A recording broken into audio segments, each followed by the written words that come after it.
Stay tuned at Tiberias Indonesia Media.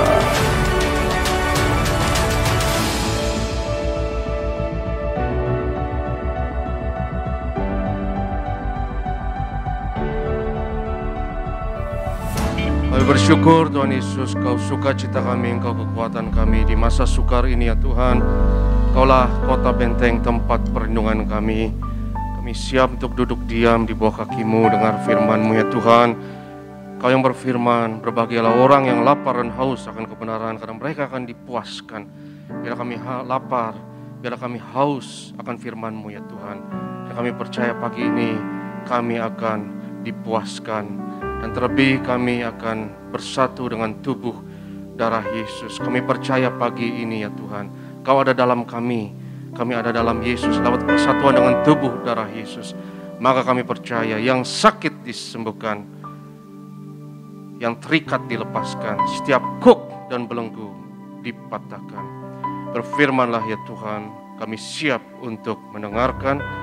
Dalam nama Yesus kami berdoa, haleluya. Yang percaya katakan amin, haleluya. Shalom saudaraku yang terkasih, dan sukacita berjumpa dengan saudara lewat live streaming ini.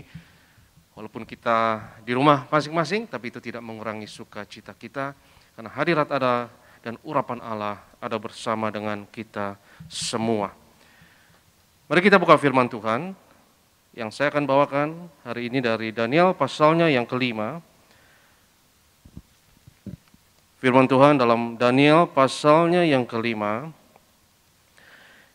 Kita mau mulai dari ayatnya yang pertama. Daniel pasalnya yang kelima.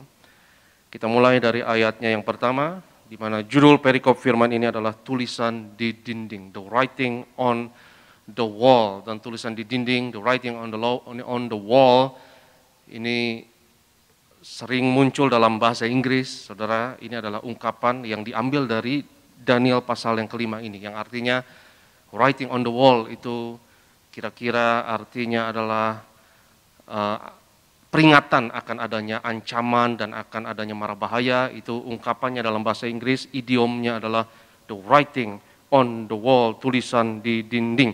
Daniel pasal yang kelima, kita lihat ayatnya yang pertama.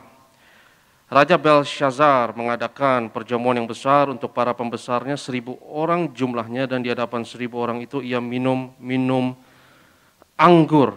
Ayat yang kedua, dalam kemabukan anggur, Belshazzar menitahkan orang membawa perkakas dari emas dan perak yang telah diambil oleh Nebukadnezar ayahnya dari dalam bait suci di Yerusalem, supaya raja dan para pembesarnya, para istri dan para gundik mereka minum dari perkakas itu. Saudaraku, saya tidak mau bacakan banyak ayat, tapi latar belakang dari kisah ini sangat penting, bahwa Raja Belshazzar ini adalah anak dari Nebukadnezar. Dia menggantikan ayahnya. Lalu ia melakukan sesuatu yang kurang ajar, yaitu dia membawa perkakas-perkakas bait suci itu untuk pesta pora, untuk mabuk-mabukan. Lalu tiba-tiba ada penampakan yang membuat semua orang takut. Ya, tiba-tiba ada penampakan di mana Alkitab katakan ada punggung tangan yang menulis di dinding. Itu saya boleh ditampilkan di PowerPoint ilustrasinya. Ya, Mene Tekel Uparsin, ya, yang saya mau bahas hari ini. Tiba-tiba ada penampakan seperti itu dan kaget. Raja takut, semua pembesar-pembesar itu sangat ketakutan dan tidak mengerti apa maksud dari penampakan tersebut. Mereka ketakutan. Lalu permaisuri raja yang menyarankan kepada raja, ya, itu ada orang hebat itu, ya, orang sakti, roh-roh dewa yang kudus ada padanya, yaitu Daniel. Itu orang bapak kamu juga, yang dipercaya Nebukadnezar juga. Dia mungkin dapat menafsirkan tulisan tersebut, karena orang-orang pintar di kerajaan Kasdim atau Babilonia ini tidak ada yang dapat mengerti arti dari tulisan yang misterius tersebut. Mari kita baca sekarang Daniel 5 ayatnya yang ke-24. Daniel pasal yang kelima ayatnya yang ke-24. Sebab itu, ini kata Daniel, ya Daniel yang ngomong. Daniel ngomong kepada raja dan Daniel mau menafsirkan apa arti dari tulisan tersebut. Sebab itu Tuhan menyuruh punggung tangan itu dan dituliskan tulisan ini. Maka inilah tulisan yang tertulis itu. Mene mene tekel ufarsin. Ini bahasa Aram, ini bukan bahasa Ibrani tapi serumpun saudara. Ya, mene mene tekel ufarsin 26. Dan inilah makna perkataan itu. Mene, masa pemerintahan Tuanku dihitung oleh Allah dan telah diakhiri. Tekel. Tekel ini dari kata shekel, kalau saudara tahu shikal, ya itu mata uang yang artinya mata uang Israel sampai sekarang juga shekel, ya. Jadi itu artinya mata uang. Tekel, Tuanku ditimbang dengan neraca dan didapati terlalu ringan. Peres, kerajaan Tuanku dipecah dan diberikan kepada orang Media dan Persia. Jadi saudaraku, ada timbangan yang menimbang setiap kita. Dan Belshazzar ini seseorang yang memiliki posisi. Dia seseorang yang memiliki kekuasaan luar biasa. Tapi semua posisi kita, kekuasaan kita harus kita pertanggungjawabkan kepada Yang Maha Kuasa.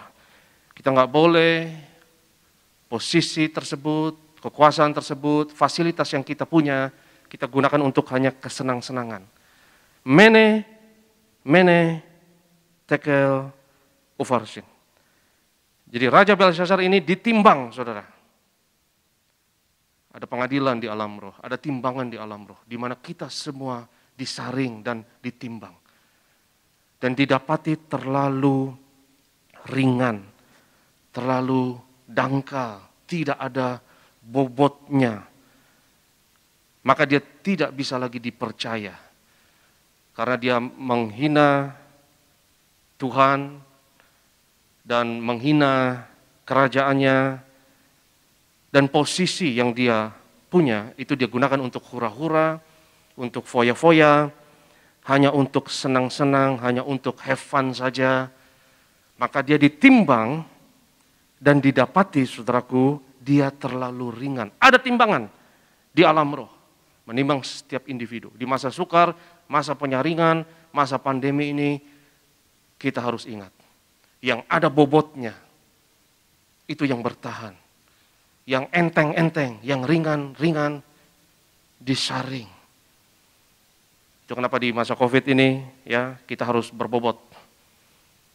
Ya nggak usah diet-diet dulu, saudara. Ya, apalagi yang isoman, ya makan yang enak aja. Ya, diet nanti setelah belakangan. Ya, jadi saudaraku yang terkasih, yang bobot ada itu yang bertahan. Ada penyaringan. Individu disaring. Seperti negara pun, satu kota pun ditimbang. Seperti Sodom dan Gomora ditimbang. Ada berapa banyak orang benar, banyak ketidakadilan di situ, banyak kelaliman, dan banyak orang yang ditindas di situ. Sehingga Tuhan berkeputusan bahwa kota itu harus hilang dari peradaban.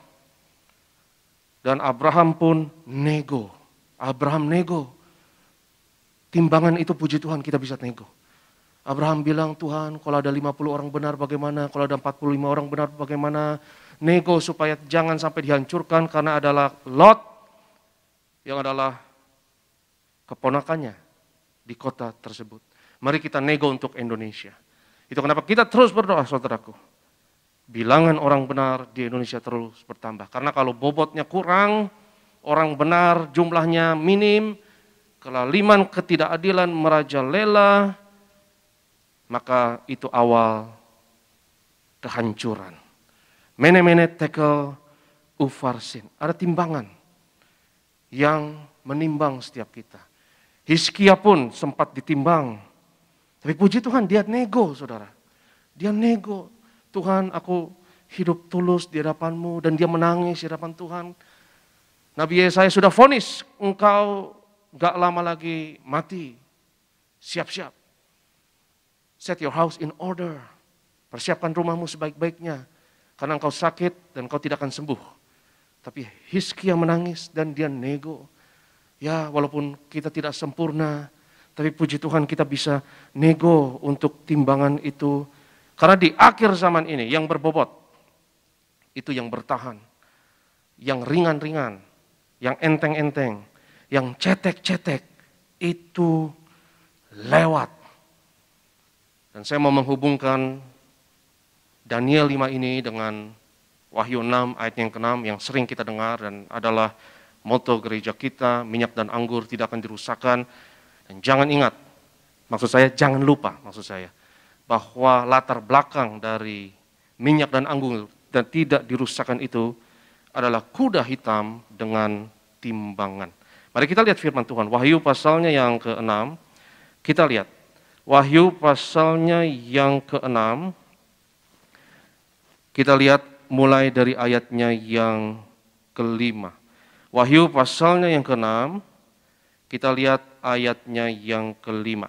Dan ketika anak domba itu membuka meterai yang ketiga, aku mendengar makhluk yang ketiga berkata, "Mari." Dan aku melihat sesungguhnya ada seekor kuda hitam dan orang yang menungganginya memegang sebuah timbangan di tangannya. Ayat yang ke-6. Dan aku mendengar seperti ada suara di tengah-tengah keempat makhluk itu berkata, "Secupak gandum sedinar dan 3 cupak jelai sedinar, tetapi janganlah rusakkan minyak dan anggur itu." Firman Tuhan yang luar biasa. Latar belakang dari minyak dan anggur ini adalah kuda hitam dengan timbangan, dan saya rasa itulah judul khotbah saya hari ini, boleh ditampilkan, itu kuda hitam dan timbangan. Dan saya mau fokus kepada misteri dari timbangan ini. Raja Belsyazar ditimbang, dia terlalu ringan. Hari yang sama dia melihat penampakan tersebut, saudara, the writing on the wall, tulisan di dinding hari, itu besoknya dia langsung mati. Karena dia ditimbang dan dia terlalu ringan. Di akhir zaman ini saya percaya ada timbangan yang menimbang semuanya. Ada timbangan yang mengadili semuanya. Yang menyaring semuanya. Dan yang berbobot yang tinggal. Dan yang ringan-ringan, yang enteng-enteng lewat. Seperti Yesus berkata kepada Petrus, "Simon, Simon, lihat. Iblis menuntut untuk menamping engkau seperti gandum, tetapi aku berdoa supaya imanmu jangan gugur." Penampian, penyaringan, seperti ketika kita menyaring di dapur misalnya, menyaring beras atau apapun, tujuan menyaring adalah supaya yang enteng-enteng, supaya air misalnya tersaring, tetapi yang tinggal itu yang ada substansinya. Yang tinggal adalah yang berbobot. Demikian juga saudara, di akhir zaman ini, minyak dan anggurlah yang berbobot. Minyak dan anggur punya bobot. Yang lain lewat. Secupak gandum sedinar. 3 cupak julai sedinar. Dinar itu gaji 1 hari, saudara.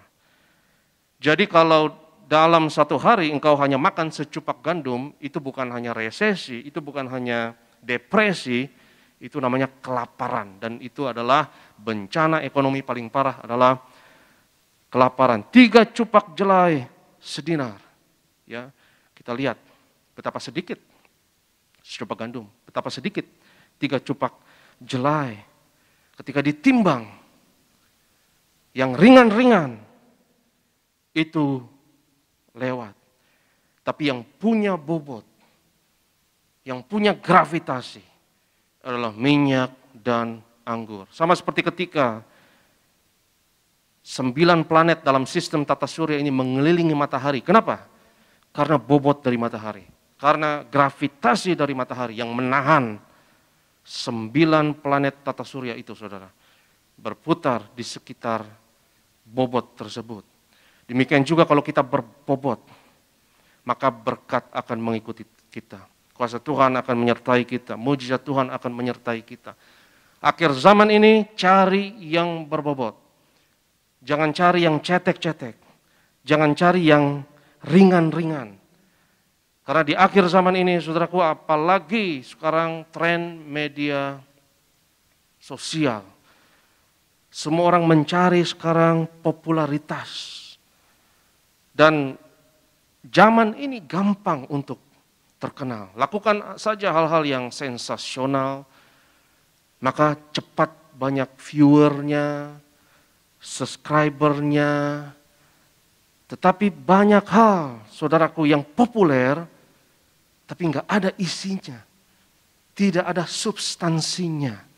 Saya percaya bahwa substansi yang terpenting adalah Yesus, yang dinyatakan dengan minyak dan anggur. Banyak di akhir zaman ini, saudaraku, hal-hal yang hanya kosmetik, yang hanya kemasan yang baik, yang hanya window dressing. Tapi yang tinggal, yang tetap adalah yang berbobot. Saya percaya yang berbobot di akhir zaman ini adalah minyak dan anggur. Pertanyaan penting sekarang adalah, kenapa minyak dan anggur yang berbobot? Pertanyaan yang penting. Dan untuk jawab pertanyaan itu, kita akan ke Hakim-Hakim pasalnya yang ke-9. Hakim-Hakim pasal yang ke-9, ayatnya yang ke-9, ayat favorit dari gembala sidang kita, untuk menjawab pertanyaan ini. Kenapa minyak dan anggur berbobot dibanding unsur-unsur yang lain?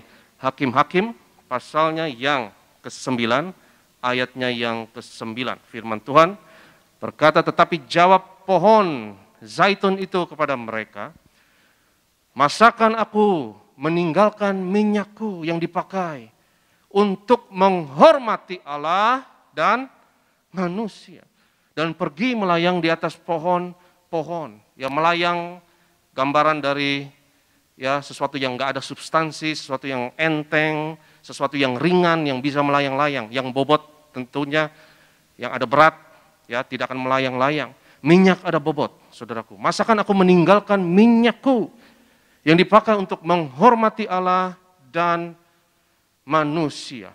Saudaraku yang terkasih, kata hormat dalam bahasa Ibrani sama dengan kata kemuliaan, nggak ada bedanya. Kata kemuliaan dan kata hormat itu sama. Jadi saudara bisa tukar Hakim-Hakim 9 ayat 9 ini, ya, pohon zaitun berkata, masakan aku meninggalkan minyakku yang digunakan untuk memuliakan Allah dan manusia. Itu sama saja, yaitu kata kemuliaan dan kata hormat adalah kavod. Slide berikutnya, kavod. Katakan di rumahmu, katakan bersama saya, kavod. Ini satu bahasa Ibrani yang saya mau tekankan kepada saudara, yang saudara harus ingat, ini artinya kemuliaan Tuhan. Kavod itu artinya kemuliaan, artinya hormat. Ketika ada hadirat Shekinah Tuhan, hadiratnya Tuhan, maka di kemah suci ada kemuliaan Tuhan. Dan kemuliaan Tuhan, bahasa Ibraninya adalah kavod. Dan kavod yang dapat diterjemahkan sebagai hormat dan kemuliaan, secara harafiah, secara literal, kavod artinya bobot. Kavod artinya berat. Ketika kita memuliakan Tuhan, kita memberatkan Tuhan, menekankan Tuhan. Dan masalah kita nggak lihat lagi, tantangan kita nggak lihat lagi. Ketika engkau memuliakan masalah, engkau memberatkan masalah, engkau memberatkan persoalan hidupmu lebih dari yang lain. Ketika kita memuliakan Tuhan, Tuhan jadi berbobot dalam hidup kita. Tuhan jadi, kita kasih berat kepada Tuhan dalam hidup kita. Secara harafiah, sekali lagi, kavod artinya adalah berat. Kavod artinya adalah bobot. Jadi memuliakan Tuhan dan manusia, saudaraku, itu adalah tugas dari minyak dan anggur. Dan anggur tugasnya adalah untuk menyukakan Allah dan manusia. Tidak melayang-layang di atas pohon-pohon, seperti tidak ada bobot dan tidak ada berat, seperti awan yang tanpa air, di mana akhir zaman ini firman Tuhan mengatakan bahwa banyak pengajar-pengajar palsu yang adalah seperti awan tanpa air, yang artinya tidak ada bobot. Coba kita lihat Yudas pasalnya yang pertama ayat 12. Yudas ayatnya yang ke-12, hanya ada satu pasal di Yudas. Yudas ayatnya yang ke-12. Ya, mereka inilah noda dalam perjamuan kasih-Mu, di mana mereka tidak malu-malu melahap dan hanya mementingkan dirinya sendiri. Mereka bagaikan awan yang tak berair, yang berlalu ditiup angin, nggak ada isinya, ya, nggak berbobot. Akhir zaman ini saya percaya kita harus cari yang ada isinya, saudaraku. Kita harus cari yang berbobot. Dan yang ada isinya itu hanya apapun yang memuliakan Tuhan kita, Yesus Kristus.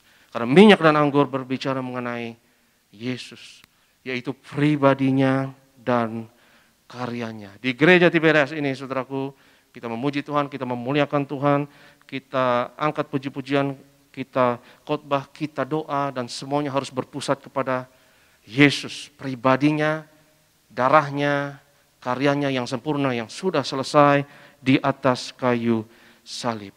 Saya ingat satu kali Pak Paryaji dan Ibu pernah menegur seorang hamba Tuhan yang berdoa di Tiberias. Dan dalam doanya nggak ada kata Yesus. Hanya ada kata Tuhan, Allah, Bapa di surga. Tapi nggak ada kata Yesus. Ya, dan Pak Paryaji nggak suka kalau tidak ada kata Yesus. Karena saudara, di akhir zaman ini saya percaya yang berbobot adalah minyak dan anggur. Ingat, latar belakang dari Wahyu 6 ayat 6 adalah Wahyu 6 ayat 5, di mana latar belakangnya adalah kuda hitam dengan timbangan. Segala sesuatu ditimbang di akhir zaman ini. Yang ringan-ringan, yang enteng-enteng, yang gak ada isinya, saudara, yang tidak ada kavotnya, yang tidak ada kemuliaan Allah, yang tidak ada bobotnya. Ingat, kavot itu kehormatan, kavot itu juga kemuliaan.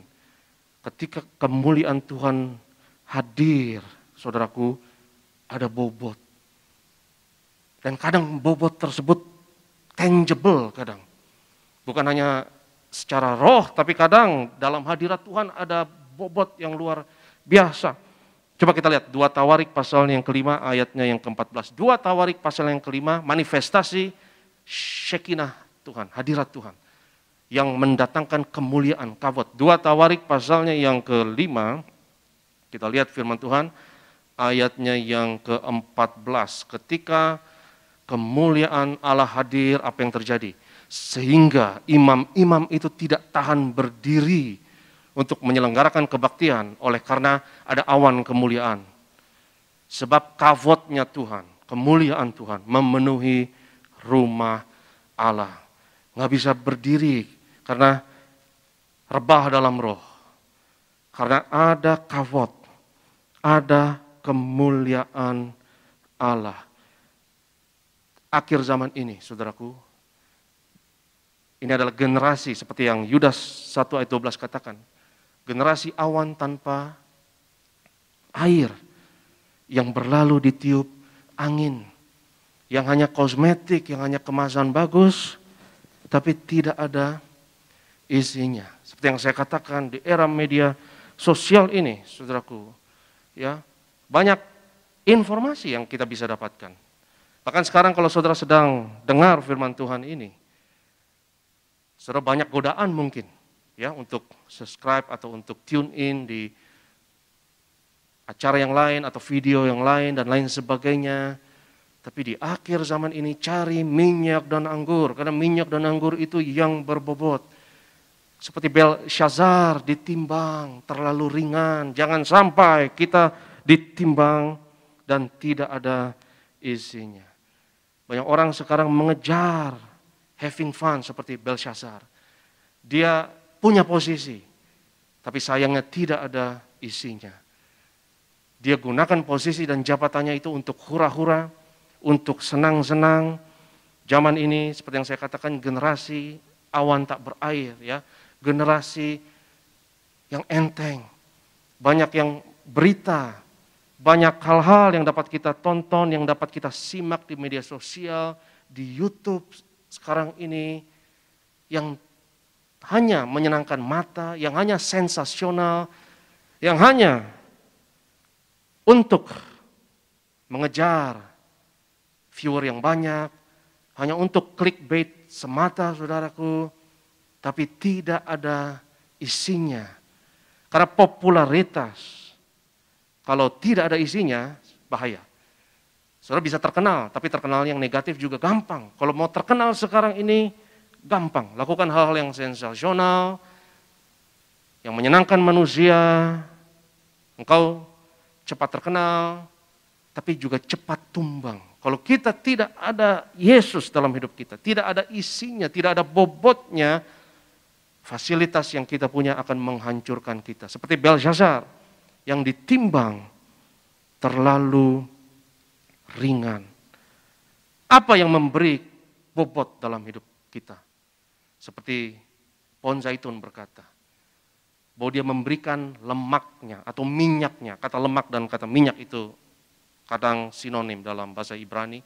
Yang memberikan yang terbaik dalam hidupnya untuk kavodnya Tuhan, untuk menghormati Allah.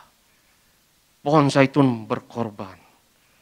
Saya percaya, saudaraku, hal yang paling terhormat dalam hidup ini adalah kita berusaha menjadi seperti Yesus dalam kematian dan kebangkitannya yang adalah berkorban. Minyak dan anggur berbicara mengenai pengorbanan. Dan saya percaya bobot yang terbesar adalah pengorbanan. Orang yang berkorban demi kerajaan surga, demi orang lain, demi kebaikan orang banyak, adalah orang yang mengingatkan kepada kita, kepada Mesias dan Juru Selamat kita, Yesus Kristus. Dan orang tersebut layak dapatkan hormat kita. Karena dia mengambil peran Juru Selamat dalam hidupnya. Peran Yesus yang memikul salib. Saudaraku yang terkasih, hal yang paling cool adalah pengorbanan. Bukan Ferrari baru, bukan kalung emas. Kadang hal-hal tersebut yang menarik di Instagram, ya, kita tertarik dengan orang yang memamerkan kekayaannya, beli yacht baru, kapal pesiar baru, mobil baru. Tapi itu tidak cool. Hal yang paling cool, yang paling dapat layak untuk menerima hormat kita adalah pengorbanan. Seseorang yang berkorban, itu orang yang paling cool, orang yang paling layak dapat hormat kita. Orang yang beli Ferrari baru, beli Lamborghini baru, pamerkan kekayaan rumahnya dengan kolam renang di dalamnya dan lain sebagainya, it's not cool. Itu tidak cool. Tapi orang yang berkorban, saudaraku, itu layak dapatkan hormat kita. Minyak dan anggur berbicara mengenai bobot yang luar biasa. Bobot itu adalah pengorbanan. Dan orang yang layak dapatkan hormat kita, orang nempel sama dia, saudara. Nempel. Ya seperti planet-planet berputar di sekitar matahari karena gravitasi dari matahari. Demikian juga orang yang seperti magnet, yang terhormat, yang berkorban, yang layak dapatkan hormat kita.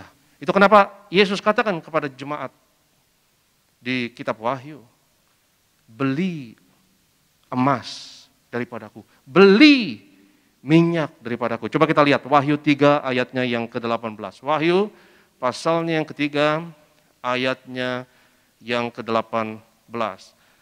Firman Tuhan berkata, maka aku menasihatkan engkau supaya engkau membeli daripadaku emas yang telah dimurnikan dalam api. Beli agar engkau menjadi kaya dan juga pakaian putih supaya engkau memakainya agar jangan kelihatan ketelanjanganmu yang memalukan, dan lagi minyak. Beli emas, beli minyak untuk melumas matamu supaya engkau dapat melihat. Ya seperti yang saya katakan, unearned popularity itu bahaya. Ya popularitas yang kau tidak layak untuk dapatkan itu bahaya. Seperti Belshazzar, dia nggak layak dapat posisi itu karena dia tidak earn it. Dia tidak menghargainya. Demikian juga, ya emas itu harus dibeli. Minyak itu harus dibeli. Beli minyak daripada Tuhan Yesus. Kalau saudara dalam cobaan, kau dalam diuji dan kau setia, bersukacitalah, engkau sedang membeli emas, saudara.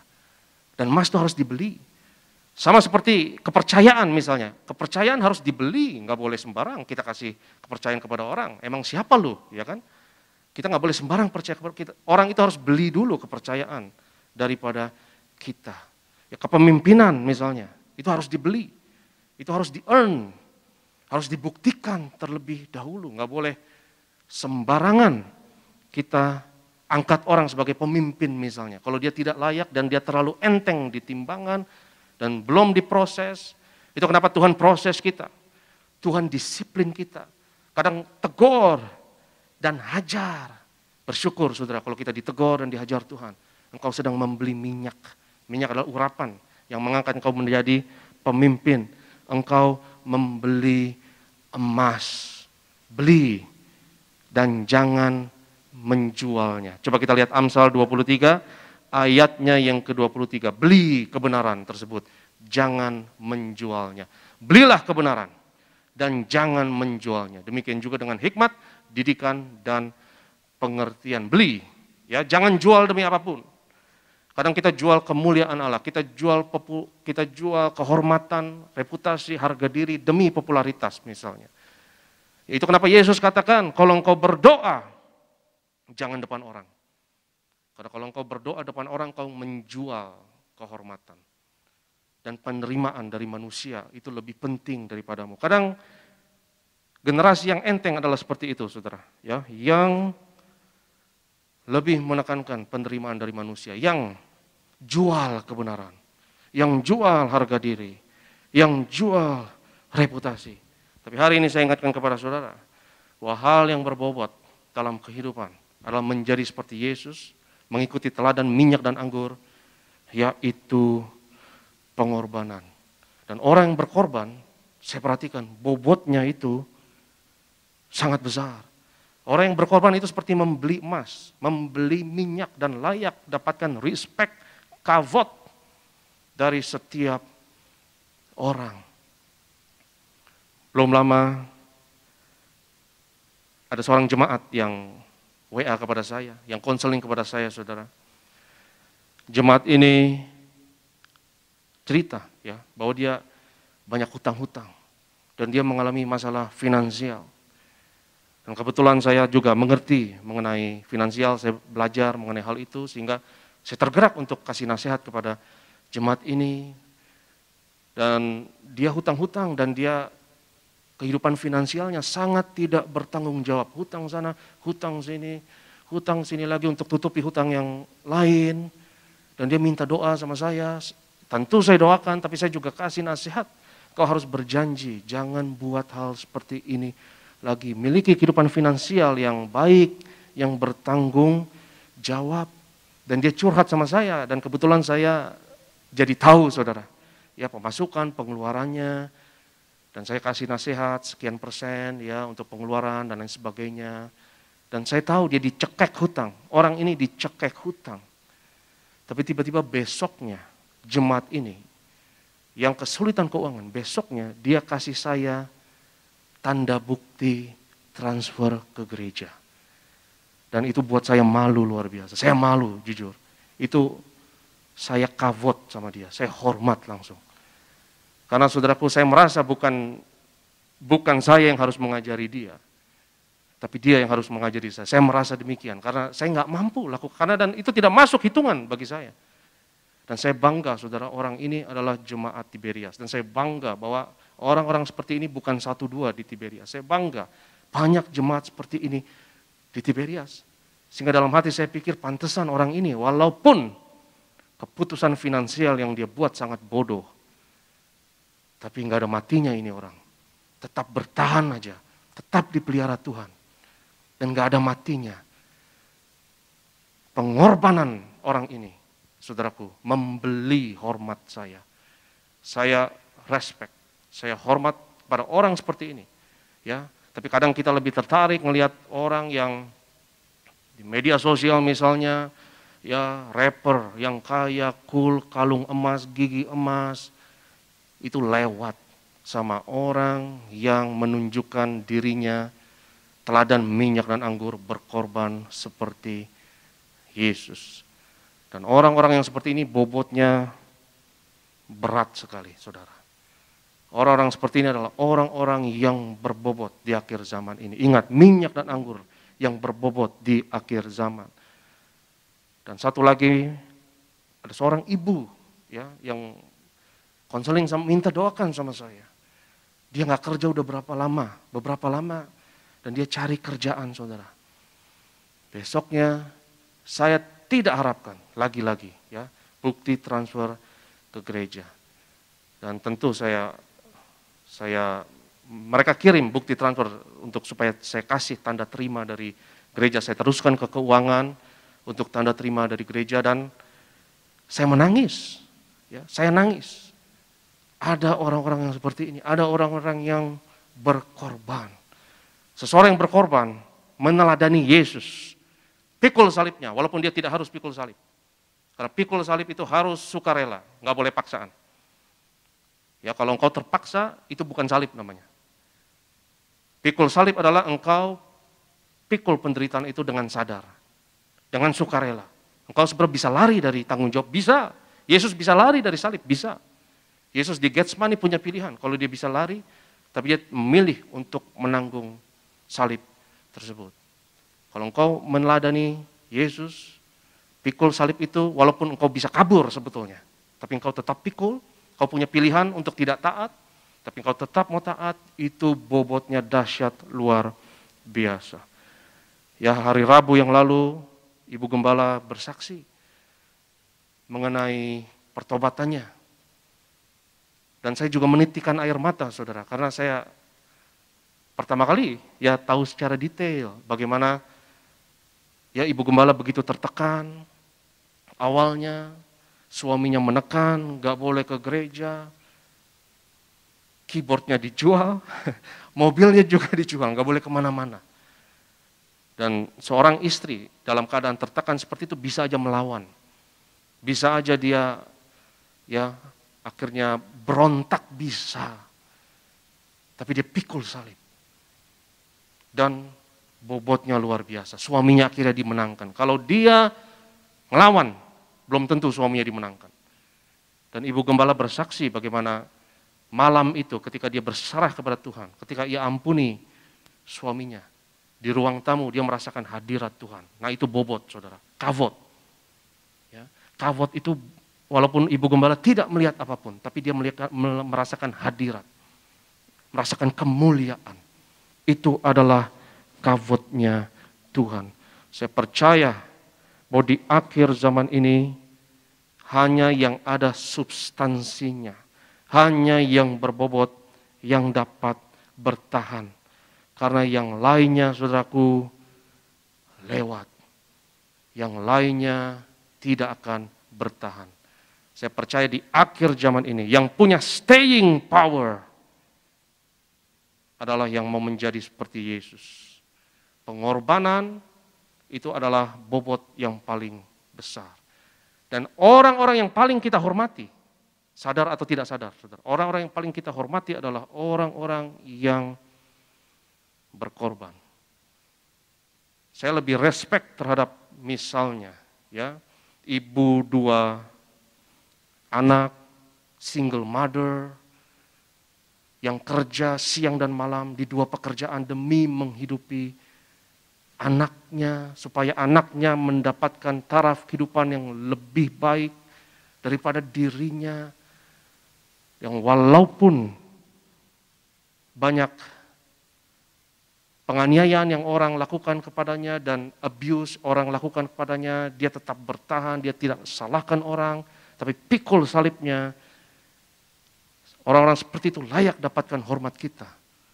Daripada misalnya selebriti, rapper, gigi emas, kalung emas, mobil Ferrari. Kadang kita lebih tertarik dengan hal-hal yang kinclong seperti itu. Kelihatannya kinclong, kelihatannya glamor. Saudaraku, tapi apakah hal seperti itu layak untuk dapatkan respek dan hormat dari kita? Saya percaya hal yang paling cool, yang paling keren adalah pengorbanan. Dan itu kenapa? tokoh yang paling terkenal sepanjang masa lebih dari siapapun adalah Tuhan Yesus Kristus. Mau orang itu Kristen, mau orang itu tidak Kristen, semua orang tahu Yesus. Semua orang tahu. Ya, dan pengorbanan Yesus menjadi teladan bagi semua. Kalau saudara lihat bahkan di film-film yang paling kita ingat, yang paling berkesan kepada kita, ada unsur mesianik, ada unsur pengorbanan.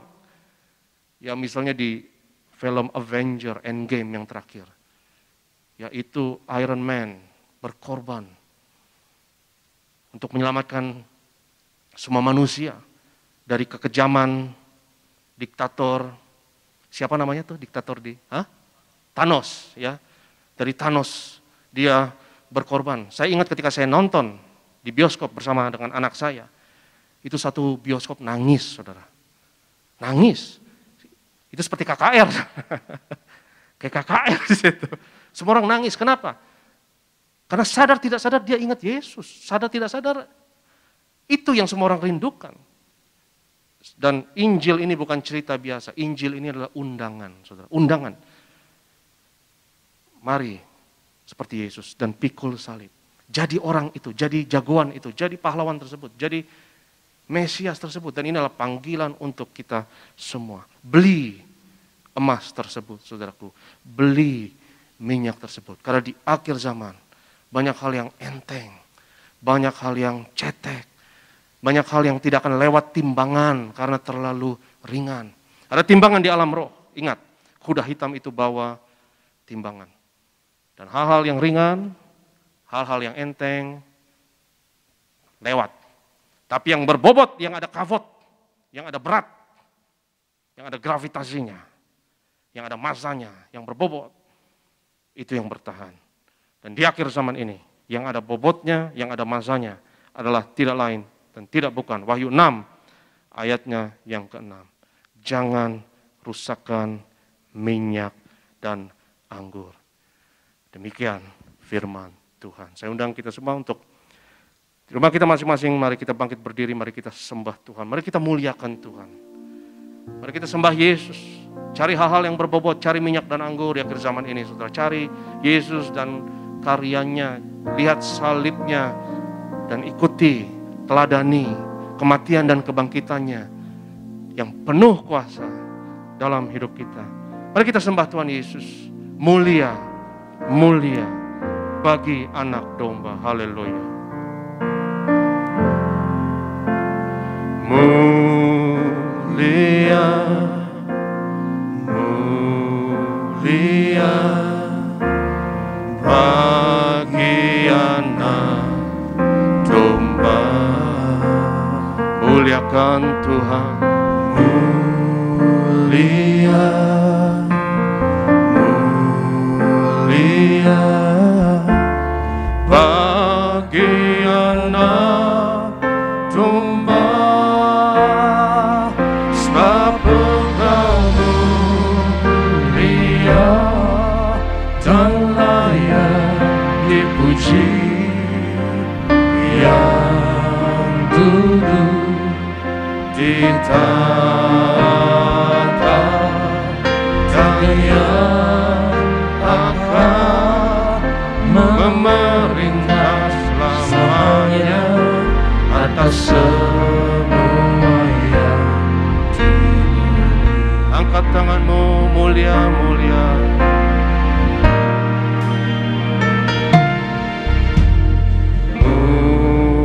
Mulia, mulia bagi anak domba. Mulia, mulia bagi anak.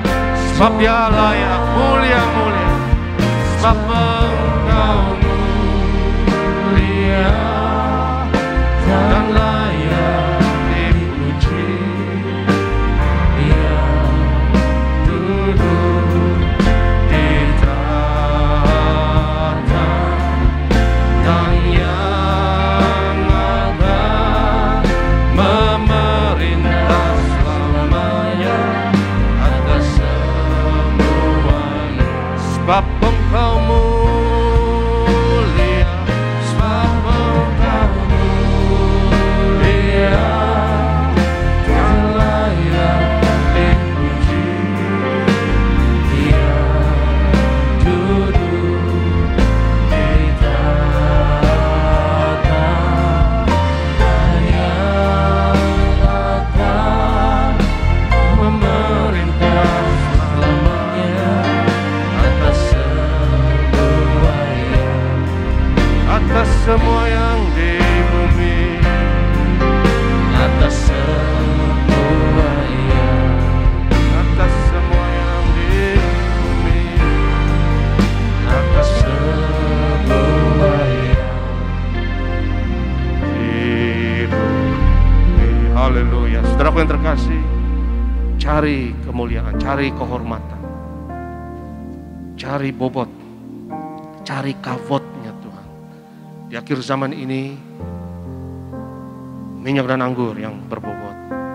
Kalau kita katakan minyak dan anggur tidak akan dirusak. Hal-hal yang lain akan lewat. Tapi yang punya bobot, yang ada bobot, ada staying power, tetap akan tinggal. Di masa penyaringan yang mengerikan ini, saya berdoa saudara dan saya tidak dirusakkan. Saya berdoa kita semua berbobot, karena kita bersatu dalam tubuh dan darah Yesus. Karena kita adalah generasi minyak dan anggur di akhir zaman ini. Haleluya.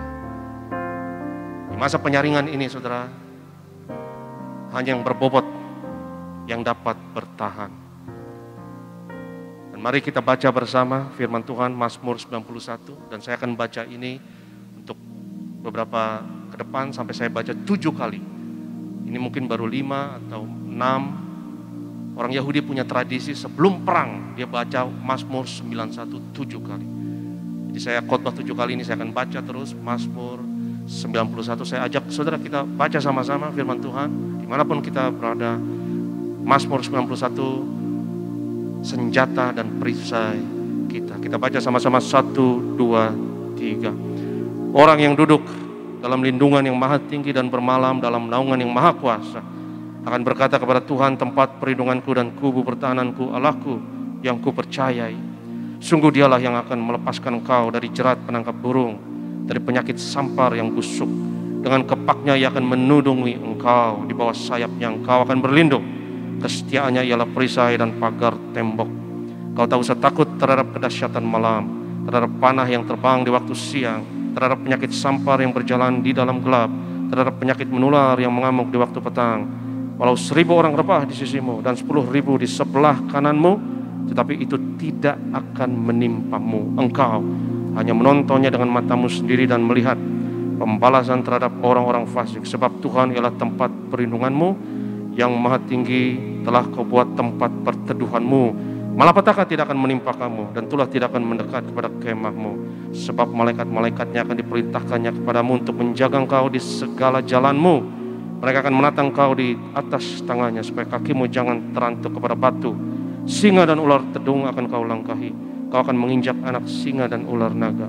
Sungguh hatinya melekat kepadaku, maka aku akan meluputkannya. Aku akan membentenginya, sebab ia mengenal namaku. Bila ia berseru kepadaku, aku akan menjawab. Aku akan menyertai dia dalam kesesakan. Aku akan meluputkannya dan memuliakannya. Dengan panjang umur akan kukenyangkan dia, dan akan kuperlihatkan kepadanya keselamatan daripadaku. Amin. Demikianlah firman Tuhan. Nyatakan kemuliaan di tempat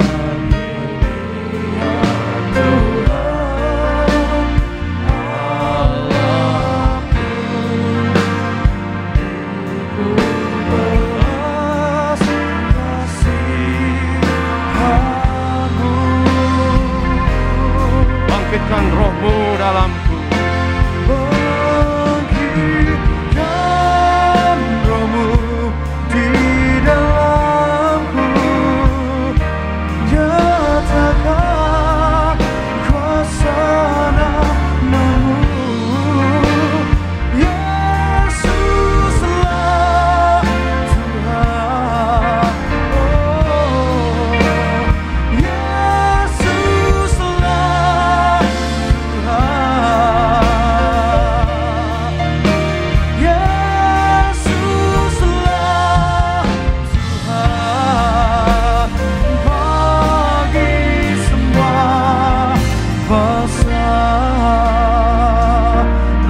tangan sorak-sorai kemuliaan bagi nama Tuhan. Satukan hati kita satu dalam Tuhan. Bapa kami dalam kerajaan surga, di dalam nama Tuhan Yesus Kristus, kami percaya kami aman dalam lindungan Allah. Kami percaya Tuhan kami yang kami sembah dan yang kami puji adalah Allah kami yang hidup, yang kasih-Nya 2000 tahun yang lalu sampai hari ini, sampai selama-lamanya tetap sama sempurna bagi setiap kami. Tuhan, kami percaya walau 1000 rebah di sisi kiri kami, 10.000 di sebelah kanan kami, tidak akan menimpa kami. Karena kami percaya yang berjanji kepada kami adalah Allah kami yang hidup, Allah kami yang setia bagi kehidupan kami. Kami mengucap syukur buat kebenaran firman Tuhan, buat hadirat Tuhan yang boleh kami rasakan di pagi hari ini. Kami percaya agar setiap pribadi lepas pribadi yang menyaksikan ibadah ini, kami dikuatkan oleh kasih Tuhan, kami dikuatkan oleh anugerah kemuliaan nama Tuhan, dan kami mau menyanjung Tuhan selalu dalam kehidupan kami. Ajar kami, pimpin kami untuk kami selalu ada hidup dalam pertobatan, agar melalui hidup kami, kami layak berkenan di hadapan-Mu. Kami ucapkan berkat bagi hamba-Mu Tuhan, Pendeta Aristo Pariaji, yang telah sampaikan kebenaran firman Tuhan. Diberkati bersama dengan keluarga besar, dalam cinta kasih, berkat, perlindungan, kemurahan Tuhan senantiasa bagi hamba-Mu. Bahkan diberkati bersama dengan tim dalam pelayanan, dimanapun hamba-Mu melangkah melayani, memenangkan banyak jiwa-jiwa untuk hormat dan kemuliaan nama Tuhan. Dijauhkan dari segala yang jahat di dalam nama Tuhan Yesus. Kami mengucap syukur Tuhan di pagi hari ini. Kami siapkan hati kami masuk dalam sakramen perjamuan kudus. Terima yang terbaik, karya keselamatan, sakramen perjamuan kudus, tubuh dan darah Tuhan Yesus. Tapi kami sebelum itu kami rindu untuk membawa korban syukur persembahan kami di minggu yang pertama, di hari yang pertama di bulan yang baru. Kami memberi persembahan bukan karena kuat gagah hebatnya kami. Kami membawa persembahan karena hebatnya Tuhan berkarya dalam kehidupan setiap kami. Kami naikkan ucapan syukur kami bawa korban syukur persembahan kami. Berkati setiap kami, jaga lindungi setiap kami, ampuni setiap kami Tuhan. Di dalam nama Tuhan Yesus Kristus. Haleluya. Yang percaya bersama-sama kita katakan amin. Terpuji nama Tuhan. Kami ucapkan terima kasih buat setiap rupiah bersama saudara di pagi hari ini. Kita siapkan hati kita masuk dalam sakramen perjamuan kudus. Kita sambut yang terbaik, karya keselamatan yang telah beri, tubuh dan darah Tuhan Yesus bagi setiap kami. Sama-sama di hadapan Tuhan.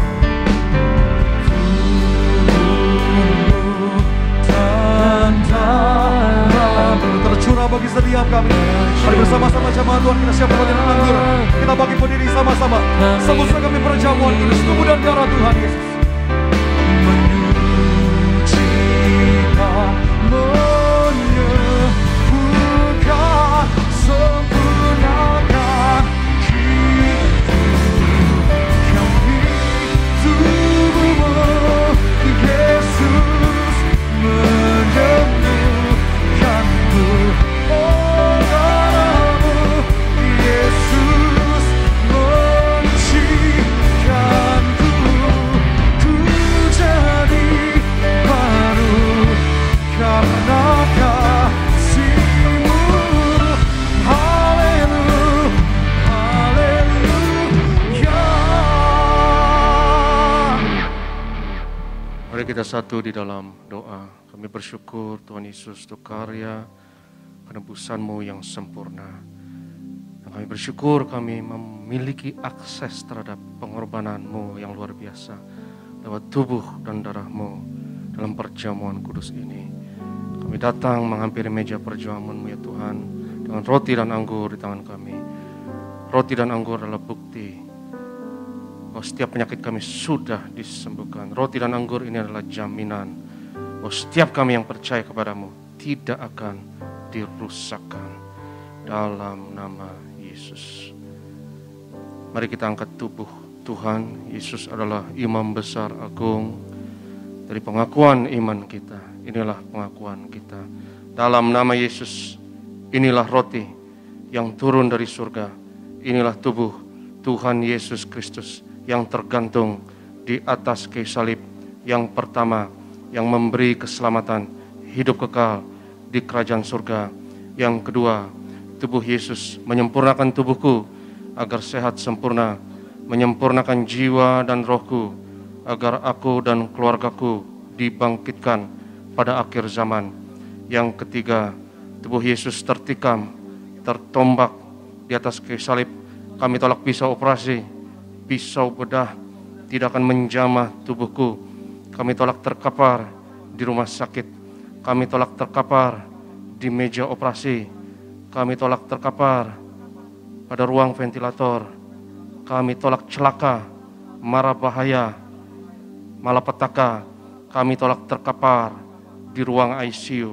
Aku percaya segala kutuk, segala penyakit, kelemahan sudah diangkat, sudah diselesaikan di atas kayu salib. Dalam nama Yesus, inilah tubuh Tuhan Yesus Kristus. Mari kita makan, inilah tubuh Yesus.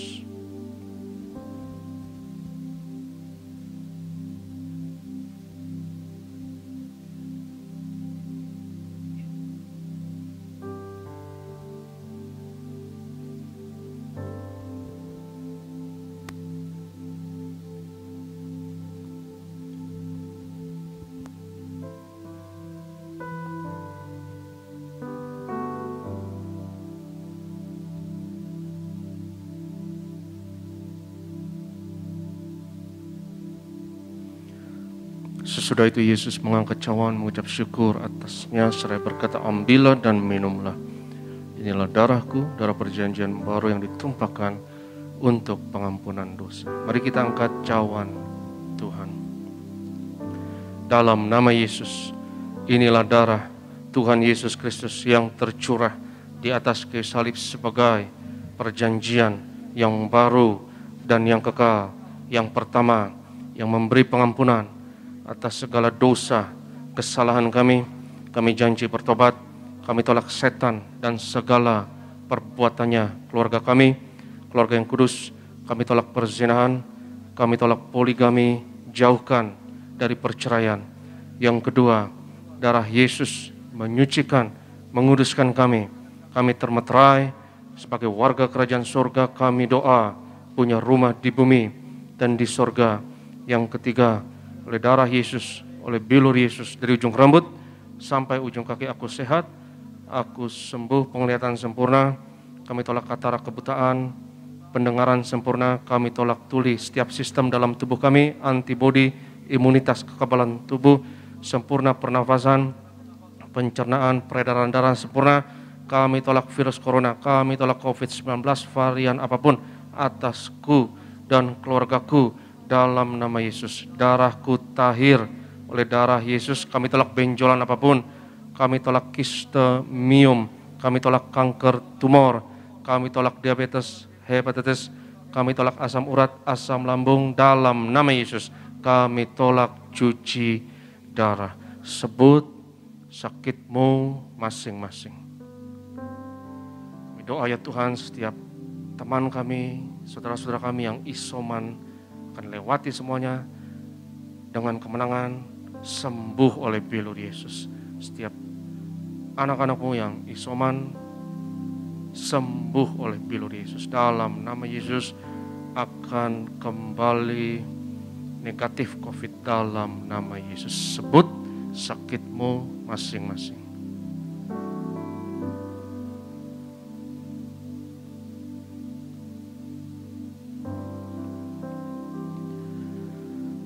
Tuhan Yesus yang mengajarkan kepada gereja Tiberias lewat pendeta Pariaji bahwa perjamuan kudus ini lebih dari roti mana.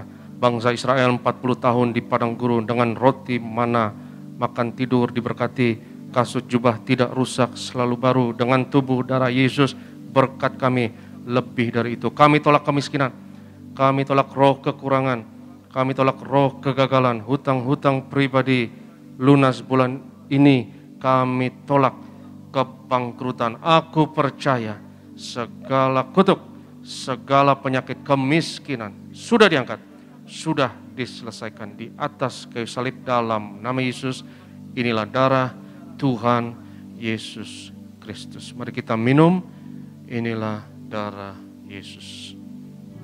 Firman Tuhan berkata, di mana 2-3 orang percaya sepakat, apa yang diikat di bumi, diikat di sorga. Apa yang dilepaskan di bumi, dilepaskan di sorga. Di rumah kita masing-masing, saudaraku, mari kita angkat bersama minyak urapan ini. Dan mari kita sepakat, inilah minyak urapan. Katakan bersama saya, dalam nama Bapa, Anak, Roh Kudus, dalam nama Tuhan Yesus Kristus. Inilah minyak urapan yang kudus untuk memuliakan Allah dan manusia.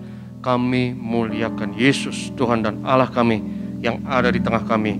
memberkati kami. Setiap tetes oles dari minyak urapan ini hari ini, yang sakit disembuhkan, mengusir setan-setan, hancurkan kuasa kegelapan, patahkan segala kok dan belenggu dalam nama Yesus. Inilah minyak urapan. Oleskan atas kening, atas kepala saudara, atas bagian yang sakit dalam nama Tuhan Yesus. Inilah minyak urapan, kami diurapi. Generasi minyak dan anggur tidak akan dirusakkan dalam nama Yesus. Kami berdoa bersyafaat ya Tuhan, berkati gerejamu, berkati gembala dan ibu, Tuhan beri umur panjang dan kesehatan, berkati hamba-hambamu yang melayani saat ini ya Tuhan. Kami tolak COVID-19, kami tolak virus corona dalam nama Yesus. Tembok berapimu ya Tuhan, lindungi setiap kami. Kami serahkan worship leader Glenn dan Sony, para singer, imam pemusik, Renaldi dan rekan, berkati media. Kami doa ya Tuhan lewat pelayanan kami ini ya Tuhan, bilangan orang benar di Indonesia terus bertambah. Indonesia penuh kemuliaan Tuhan, dimenangkan untuk tuayan di akhir zaman. Kami terima berkat-Mu. Berkat martir mengalir dari gembala sidang pada setiap hamba Tuhan, setiap jemaat yang terkasih. Sebab Tuhan berfirman kepada Musa, ucapkanlah kata berkat ini atas Israel, dan aku akan berkenan untuk menaruh berkat ini atas mereka. Dan biarlah hamba ya Tuhan ucapkan kata berkat ini atas umat-Mu ya Tuhan, hanya dalam nama Yesus. Berkenanlah ya Tuhan menaruh berkat ini atas setiap kami. Yevarecha Adonai va'ishmerecha, Ya'er Adonai panav elecha v'chonecha, Yisa Adonai panav elecha v'yashem lecha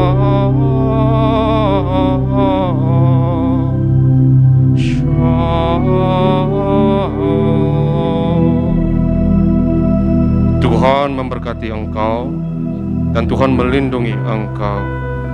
Tuhan menyinarkan wajah-Nya atasmu dan memberi kepadamu kasih anugerah.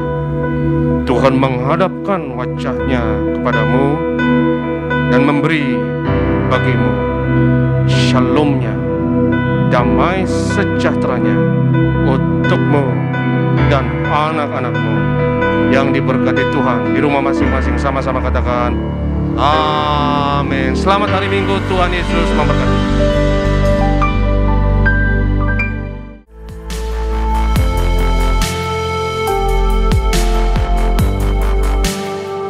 Stay tuned at Tiberias Indonesia Media.